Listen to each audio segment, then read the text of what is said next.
Hey guys, it's Parker. This video is going to be on managing multiple workloads from a single interface using Cockpit. One of the cool benefits of the Cockpit project, then I'm going to provide a link to the people that actually created this because I'm just showing you how to set it up on Threefold. I didn't make any of this. One of the cool things is it can be deployed on CentOS, Ubuntu, really most flavors of Linux, and then you can use the interface itself to be able to operate all of them independently in a single place. So here we're on the same image we've been working on the 135 address, but what if we wanted to add one of my production cockpits so that I only have to log into here to manage everything?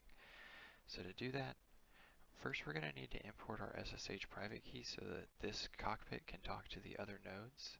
To do that, we're going to do add key. And we have to have our keys in the file on the node itself. So to do that, we're going to need to upload them. And to do that, we're going to use Winscp.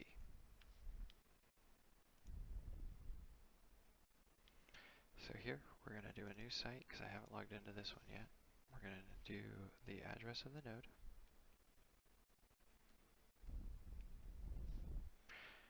And then we're going to come down to advanced. Come down to authentication, allow agent forwarding, and we're going to select our PuTTY private key file that we used when we created it in PuTTygen. And we're going to load that in there. And then we're going to do root, and because we've already set up Cockpit, there is a password on the root account, so we're going to make sure that's in there. And we're going to authenticate our private key file.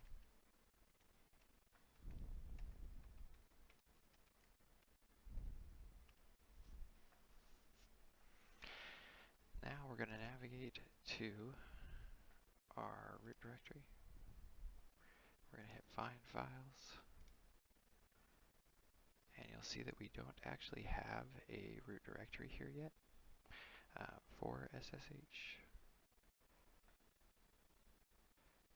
So, but what we're going to do is go ahead and upload those here. So we're going to come and go way back to my C drive, go to Users, Profile, find our SSH private key.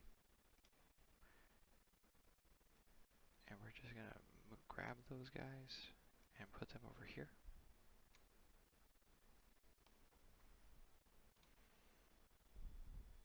And then they're going to be uploaded to the server now. And we're going to come from here, and we're going to go to Terminal. And we're going to do copy -r /root /id rsa, where we just put them. And we're going to copy them to /root /ssh. And then we're going to do the same thing with the public key.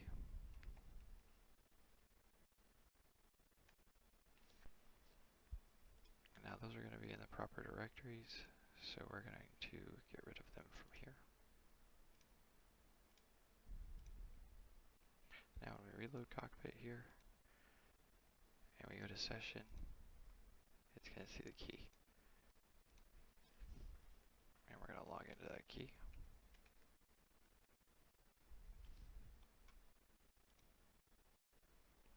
So this is a file permissions issue because we copied them in that way. So what we need to do is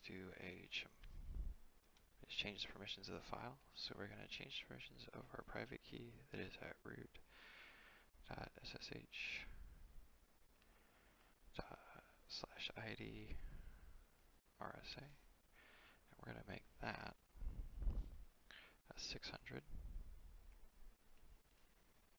And then we're going to do 644 /root /ssh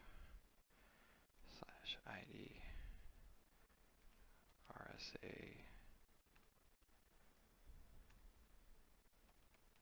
.pub.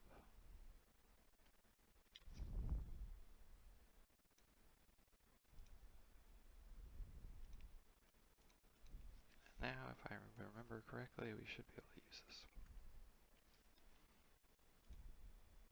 Okay. So now this is going to allow us to use that private key to authenticate other servers. So we're going to go over here to Cockpit Setup, and we're going to hit Add New Host. So I'm just going to grab one of my workload servers so that I don't have to deploy another workload. But we're going to do 240.133, and we're going to SSH root.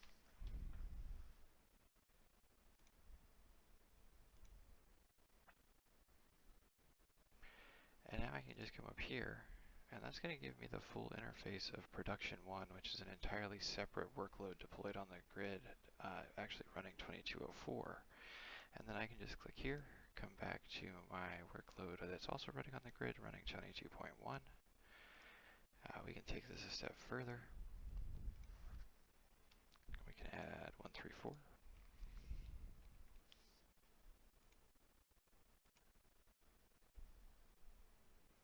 Which is production 2. That's another 22.1 cockpit. I wanted to show you guys some stuff while we're here in 22.1 that I think is really cool. So 22.1, I'm sorry, on production 2, this is one that's actually in use. So I'm going to show you some things here. On this one, you can actually just go to uptime.tfcloud.us at port 9090 and log in here with the SSH key and password authentication. This is running Cloudflare as well and is set up so that if you fail more than once to log in, you are banned because it is open to the internet, so good luck. But in here, I've got a lot of other stuff set up, so you can install the Cockpit Machines package, which allows you to run other VMs within this interface. So for instance here, I've got a Kinetic desktop running.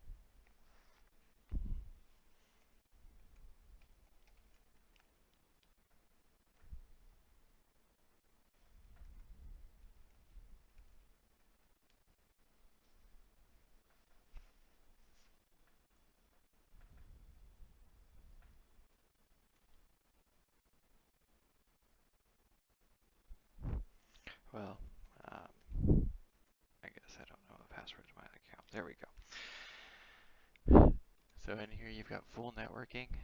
The way these are set up is they run on a VM network, so these have individual local private subnet IP addresses, but you can forward to them from the public IP address of the workload. The cool thing about this is, for instance, when you're making other images, you can actually operate from within your cockpit and do all the work in here. To show you a little bit of that, we're going to go over to production 1.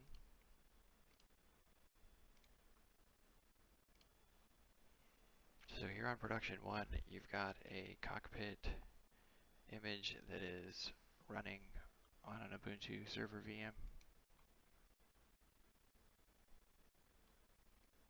And then you've got an Ubuntu install here that seem to have shut down on their own.